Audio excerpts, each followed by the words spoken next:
Hello friends, welcome to my D R Dev Kaushik YouTube channel में आपका स्वागत है। आज हम बात करने वाले हैं मध्य प्रदेश सामान्य ज्ञान की। हम जो सीरीज चला रहे थे मध्य प्रदेश सामान्य ज्ञान की एमपीजीके की, उसमें हमें देखना है आज नदियों के किनारे बसे शहर कौन कौन से हैं। हमारे प्रदेश में नदियाँ कितनी हैं ये मैं आप लोगों को बता चुका था, और नर्मदा नदी के बारे में हम सारी डिटेल्स पढ़ चुके थे। हर नदियों के बारे में सारी डिटेल्स पढ़ चुके थे। ये नदियों वाला लास्ट चैप्टर, लास्ट क्लास। आज हमें देखना है कि नदियाँ कौन सी नदियों के किनारे हमारा कौन सा शहर बसा हुआ है और कहाँ पर है। क्लियर हुआ? तो ज़्यादा समय ना गवाएं और देखें तो हमारी नदियों के किनारे बसे हुए प्रमुख शहर कौन कौन से हैं। तो अमरकंटक जो है, सबसे बात करें हम नर्मदा नदी जहाँ से निकली है वहीं से स्टार्ट करते हैं और फिर सारी चीज़ों को अपन देखते हैं। तो अमरकंटक जो है वो हमारा कहाँ, नर्मदा नदी के किनारे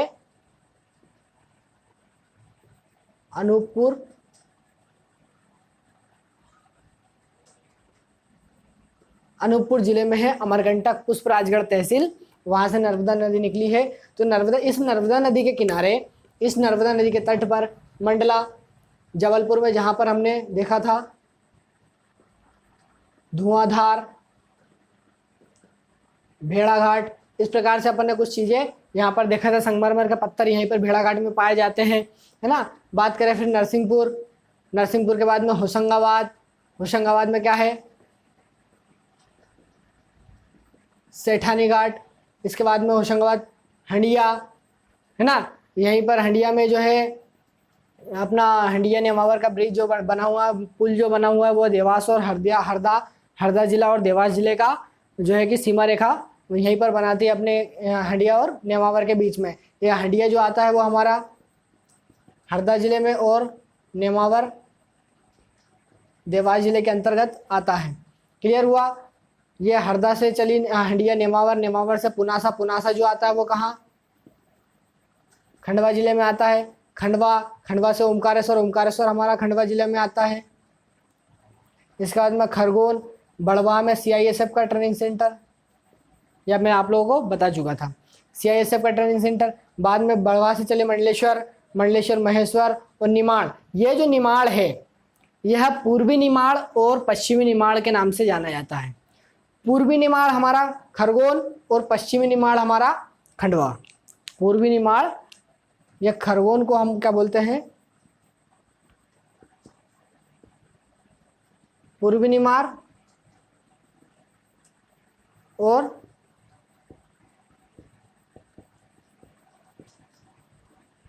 पश्चिमी निमाड़ हमारा खंडवा कहलाता है।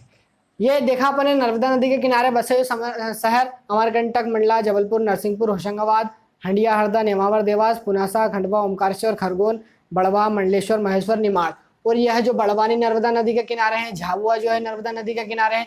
तो इतने जितने शहर है यह हमारे नर्मदा नदी के किनारे बसे हुए हैं। यहीं पर बात करें तो ये नर्मदा नदी के किनारे जो बसे शहर है, यहीं पर एक ओमकारेश्वर में ज्योतिर्लिंग है, वह नर्मदा नदी के किनारे बसा हुआ है। ओमकारेश्वर ज्योतिर्लिंग 12 ज्योतिर्लिंगों में से एक नर्मदा नदी के किनारे बसा हुआ है, वो जो है ओमकारेश्वर ज्योतिर्लिंग है। इसके बाद में आगे बात करें, महू जिला जो बसा हुआ है, महू इंदौर में महू नामक क्षेत्र है, वह चंबल नदी के किनारे। श्योपुर चंबल में, रतलाम चंबल पर, मुरैना चंबल नदी पर। ओरछा जो है, ओरछा भी टीकमगढ़ से अलग हुआ है, वह बेतवा नदी में, ओरछा में ओरछा का किला है। सांची का स्तूप बेतवा नदी के किनारे बसा हुआ है। विदिशा, जिसको बेसनगर या भेलसा कहा जाता है, बेतवा नदी के किनारे है।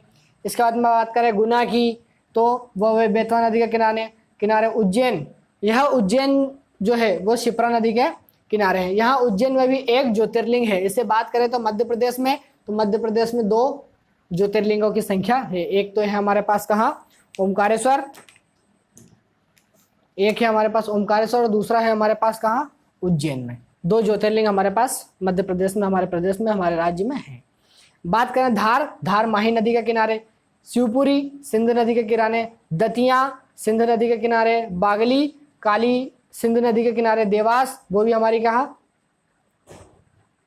देवास भी कहाँ, काली सिंधी नदी के किनारे यहीं पर है। इसके बाद में बात करें सोनकच्छ की, तो सोनकच्छ काली सिंधी नदी के किनारे। मुल्ताई से ताप्ती नदी निकली है, वहीं से बैतूल जिले के मुल्ताई से ताप्ती नदी का उद्गम वहीं से हुआ, और वहीं से मुल्ताई जो बैतूल जो बसा हुआ है ताप्ती नदी के किनारे, और मुल्ताई भी ताप्ती नदी के किनारे, बरहानपुर ताप्ती नदी के किनारे, शाजापुर पार्वती नदी के किनारे, आष्टा पार्वती नदी के किनारे, राजगढ़ पार्वती नदी के किनारे। जो ये जो तवा नगर है, यह तवा नगर तवा नदी के किनारे बसा हुआ है। ये जो पचमढ़ी हमारा हिल स्टेशन है, यह भी तवा नदी के किनारे बसा हुआ है। यहाँ पर महादेव चोटी है, पचमढ़ी में महादेव चोटी है, और इसी पचमढ़ी नामक स्थान को हिल स्टेशन के नाम से जाना जाता है। क्लियर हुआ।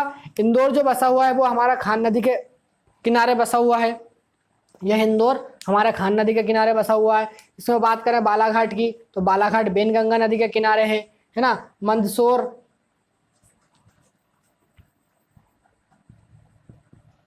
मंदसौर जो है सिवना नदी के किनारे है। सारंगपुर काली सिंध नदी के किनारे, और रीवा विंध्य नदी के किनारे है। तो अपन ने इस प्रकार से देखा कि हमारे राज्य में, हमारे प्रदेश में कौन कौन सी चीज़ें जो है प्रमुख है, और कौन कौन सी जिले शहर जो है हमारे किस नदी के किनारे बसे हुए हैं। ये अपन ने सारी चीज़ों को देखा। क्लियर हुआ।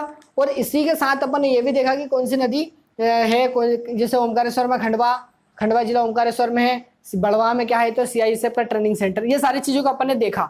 तो मैं आशा करता हूँ कि आप लोगों को आज की क्लास बहुत ही अच्छे से समझ में आई होगी।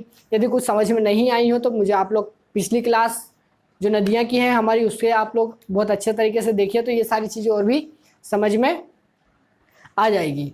क्लियर हुआ। तो मैं आशा करता हूँ कि आप लोगों को बहुत अच्छे से समझ में आया होगा। और यदि कुछ समझ में नहीं आया हो तो आप लोग प्लीज़ मुझे कमेंट बॉक्स में आकर बताएं कि सर ये चीज़ समझ में नहीं आई, और यदि आप कुछ अच्छे तरीके से पढ़ना चाहते हो तो वो भी मुझे बताएं। क्लियर हुआ। Thank you. चैनल को यदि सब्सक्राइब नहीं किया है तो सब्सक्राइब भी कीजिएगा। ठीक है। थैंक यू, धन्यवाद, वेल डन।